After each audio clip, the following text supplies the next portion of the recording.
Hello, it's vlog time again, and been a quite busy 3 weeks to be honest. For the backdrop, I'm using exactly the same as last time because I'm a lazy bugger and it just fits. It just looks good, in my opinion. Right, first of all, I haven't got many bad things to say, but the one thing that does bug me, you make an appointment with the hospital, doctors, flu jab, and the next thing you know is you're barraged with text saying your appointment is on such and such a date at such and such a time. Click here if you want to cancel. And then you get bombarded with them about 3 or 4 times before the appointment. Click here if you want to cancel. Look, it's hard enough to get a bloody appointment in the first place without having to want to cancel. No. Anyway, right. Now, Vic 20. Remember last time I was saying about fixing the Vic 20? Well, they did a few chip swaps and I found out that the 6502 processor wasn't working. Swapped that over, fine. So I thought, right, just something was niggling on my mind. So I plugged in the SE2IEC disk drive emulator and device not recognised when I tried to get a directory. It was fine on my other VIC 20, so I thought, I wonder, right. So I looked online, looked for possible causes. Got the oscilloscope that my friend Kyle lent me out and narrowed it down to a 7406 inverter. Now, I could have been the Via chips. I swapped the one over that was socketed, no difference. Joystick and keyboard working fine, so they weren't suspect, but the inverter was. Now, 2 of the lines were reacting. One wasn't. If I did this output straight from the Via, which is the interface adapter chip, it worked fine, but the other side of the inverter, nothing. So anyway, desoldered that. Old one when I ordered a new one. Are they new? Or are they new old stock? Or are they reused? I don't care. Anyway, I ordered a replacement. Took the old one off the board. I was hoping to get it out neatly, but 3 pins just didn't want to shove. And as the chip was dead anyway. Oh, yes. A time jump. I did piggyback this chip because it's the type that can be piggybacked. Plugged in the SE2IEC, bing, got a directory. So from that moment, I knew what the problem was. So then I went about the awkward task, desoldering. 3 pins still stuck in, so clip. Really messed up the chip, but it was failed. Cleared some nice holes, cleaned up the board, put a socket in, and put the 7406 in, and perfectly working VIC 20 again.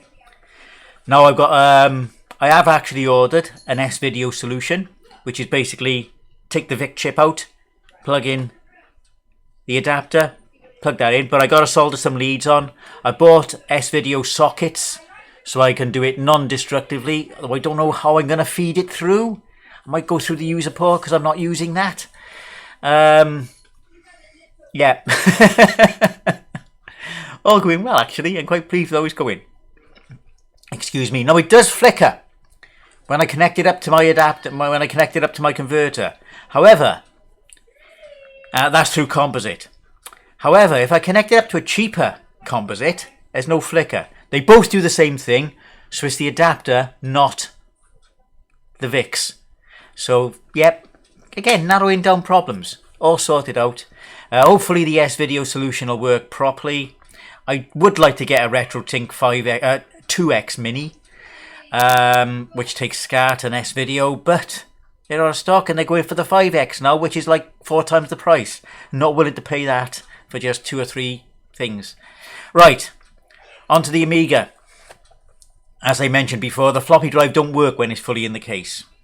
So they're going to send the floppy drive off for repair, but there's no rush because I got an internal GoTech. It has an external header with an OLED screen so I can see what disc is selected, and a rotary knob. So it works really well and it looks quite neat. And again, non-destructive. The cables go through the grilling of the case to the external header, so completely non-destructive. If I want to put the floppy back in there, it's a simple matter of a few screws, a few connectors, no problem at all. Now, the latest Amiga version does not work as an image when I flash it, when I copy it to a flash drive. Works fine for the Mister, but won't work as an image on the real hardware. Weird, but I'll keep trying on new ones. But instead of this now, I'll make a fresh one. I'll make a fresh one and test it first before I commit it, rather than messing around flashing a possibly defunct image. Right. Next, a game I never thought I'd say this about, Hercules on the Commodore 64, was a challenge last month for the Commodore 64 Discord October challenge. I thought, no. And then I got to playing it. And it's quite addictive. It's quite fun to work out what to do. Only trouble is then, I know what to do on just about every level. Actually carrying it out, different matter. It requires absolute dexterity I don't really have. Anyway, I did enjoy the challenge. I got 489,000, something like that. So yeah, I did. I was 4 people got over 1 million and completed it. To get over 1 million, you've actually got to get to the very last level and die until your last life. Right to the very, very last screen and die with your last life. Now, thankfully, that last screen is actually, that last task, that last labour is quite simple. So it's easy to do without cocking up. But I can't get there anyway, so it don't matter. But it's possible, easily possible, to get over 1 million. We only found that out, like, with this challenge. So many people put so much effort into this challenge. It was fun to watch, but now I'm all Hercules out. I don't want to see it anymore. Now, Spin Right, a disk recovery maintenance utility from Steve Gibson, which I bought 2020. It's been 6.0 for ages. 6.1 is imminent, but there's a pre-release out. And I ran that on my laptop. Took a bit of doing. Put it to the SD, didn't want to know. I know you got to put it to legacy boot because it won't work with UEFI. There's no chance because it's DOS based. Then I noticed, I put it in, I checked, I wondered if it's got a boot flag. No, it didn't have a boot flag. So I used a disk editor and give it a boot flag and bing, up it came. It actually got through my laptop's 0.5 terabyte drive in 3.5 hours. So I know that's all good. I tested it on a few other things using VirtualBox on this, especially with that SD card I first put the Amiga Vision on, which didn't want to take any further images, just kept on re-editing, and it buggered out. I've got kitty cat issues. I'm going to pause this and come right back. Right, this is the kitty cat who's causing trouble. This is a mini jump cut. Yeah, this is Eddie. Yeah, so little sweetheart here is going to go in the room now, and I'm going to resume. And so, after kitty cat, we're back. Where were we? Oh yes, Spin Right. We've done Spin Right. Duster. Now I got, as you know from previous vlogs, if you watch these, I've got a battery-powered air duster rather than spending money on cans, which you used to be able to get in Poundland for £1, but those same cans are like £6 or £7 now. So yeah, you can shove that right where the sun don't shine. So I gave my computer a dust out the other day. Couldn't see out the kitchen for 5 minutes. Oh my goodness, how much dust it picks up and how effective this duster is. So yeah, that was a very, very worthwhile purchase. And now my computer's a lot quieter, and it's always run quite well, this one. So yeah, yeah, the duster is good. Okay. Why have I got that there? I got Tesco/bike.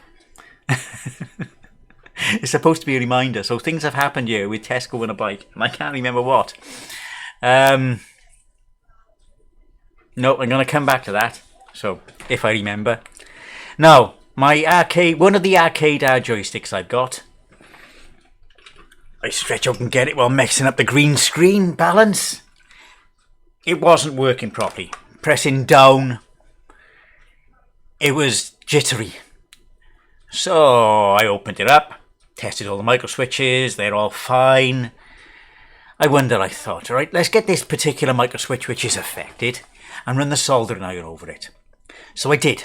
I ran the soldering iron over it, reflowed the solder on there, added a bit more, and it's all perfect. So another fix. Hey, I'm getting good at fixes. Now I gotta try and think what happened with Tesco and the bike.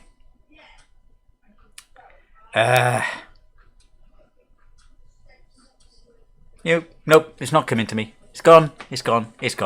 Right, may have to come back to that on the next vlog if I remember. If I tell you what, it's age, going senile. And I've never been to Egypt. Okay, so events, the time of the year, Halloween. Now, I'm not a big Halloween fan. I'm not a big events fan. The family is, and I really went all out. It really went all out this year. Graveyard in the front garden, and a fog machine. And I got to be fair, that fog machine was a show killer. It was busy. It was busy because we do encourage trick or treaters, and set the fog machine off.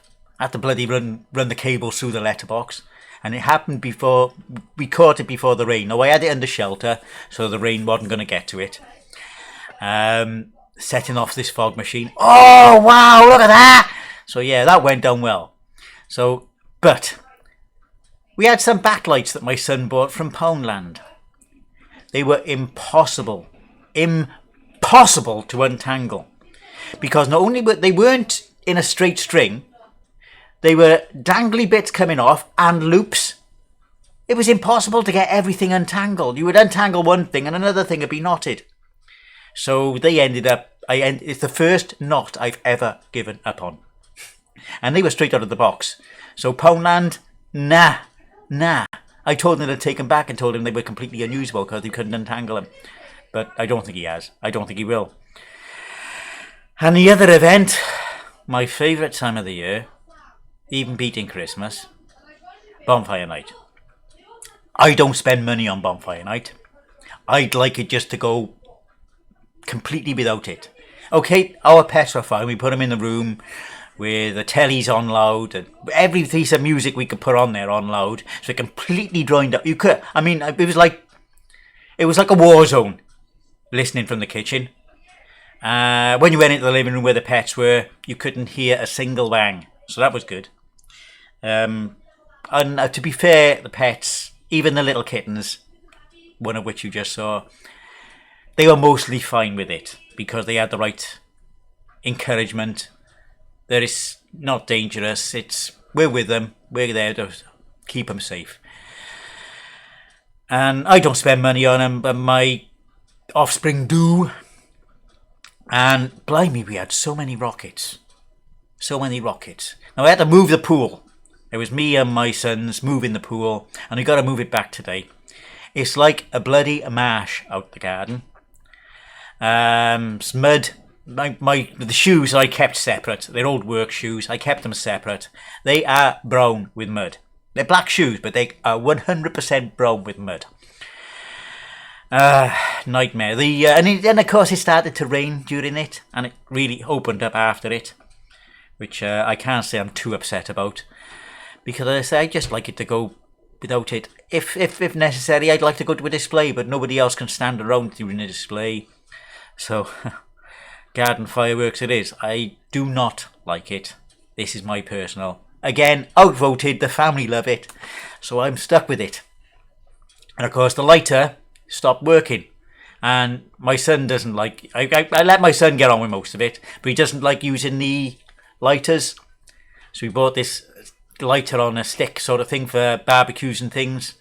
Although I use a blowtorch for the barbecue now. I did try to find the blowtorch but I couldn't remember where I know where it is, but the cupboard's full of other stuff at the moment. So I did manage to get one of the proper lighters working, and I used that. And it wasn't raining again. The other one had worked, so my son got that sorted out. We had set it off multiple rockets at a time, and we had so many bloody rockets. I think we must have had about 30-40 rockets. Only one did ground firework all night, which was not too bad, I suppose. But yeah, it did go okay. Hot chocolate afterwards. And of course we had on yesterday Mamemeister's charity stream with some great guests on there. I'll post a link to both parts on YouTube in the description. It's a 12-hour charity stream. It ended up 13.5 hours because that interview at the end with Jeff Minter and Giles Ox and Goat was absolutely incredible. it was truly something to be seen. Even if you don't watch anything else, watch that hour and a half. Well, if you're into retro gaming, if you were there at the start with the VIC-20, Commodore 64 and Lamasoft, it's well worth a watch. Don't show your nan. It's got a lot of language. Okay, so I'm going to finish off by saying, just before the stream, I was looking at Reddit and I'm thinking, every other post is promoted or sponsored, and is either sponsored, promoted, or suggested.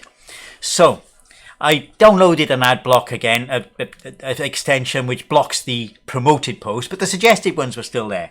So I thought, I wonder, have a look in settings. And lo and behold, there's a setting there to not put suggested content. Ticked it off, and now I've only got what I actually want to see in Reddit. I've actually made Reddit usable. Nice one. Yay. So yeah, I may be on Reddit a bit more now. So, what have we done? Including, that's not bad. I think including the, it's just over 15 minutes when you take out the kitty jump scenes. And yeah, so, if I can remember the Tesco bike thing I put up there. I can't remember. So, yeah, okay. I'll keep that there, and if I remember, I'll expand on it. No,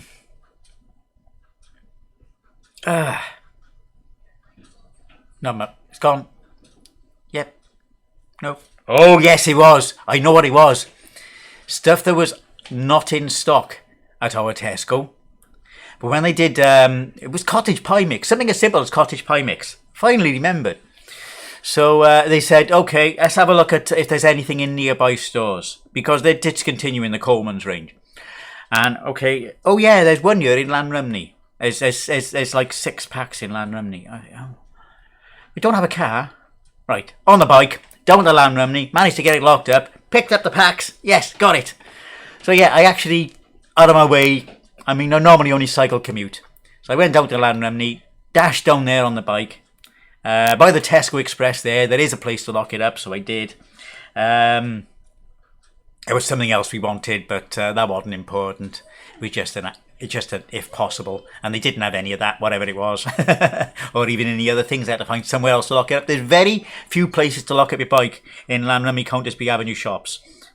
But there we are. I remembered. I made a trip. Yeah, Tesco is absolutely sucks on their stocking. As I say, lots of times, it seems like everything I get on Clubcat, they say, oh, he likes that. Let's continue it. Anyway, we'll finish there. And until the next one, have a good one. Thank you for watching if you have. Ta-ra now.